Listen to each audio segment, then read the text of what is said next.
السمنه مرض يا جماعه، ما ينفعش ان انا اتجاهله او ان انا اقعد اخد دواء يضرني ويدمر صحتي عشان اخس بسرعه وبعد كده ما بقاش قادر امشي ولا قادر اتحرك.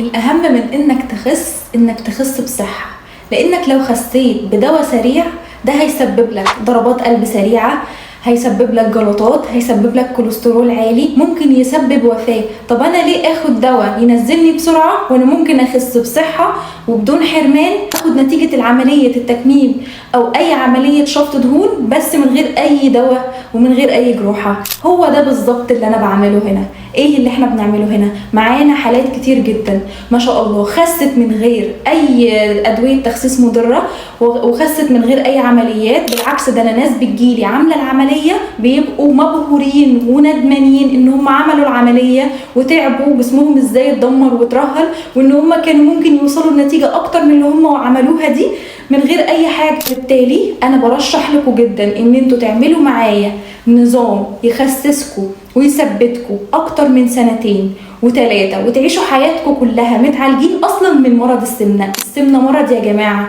ما ينفعش ان انا اتجاهله او ان انا اقعد اخد دواء يضرني ويدمر صحتي عشان اخس بسرعه وبعد كده ما بقاش قادر امشي ولا قادر اتحرك. انا كده ما استفدتش، يبقى انا بعامل ربنا فيكم.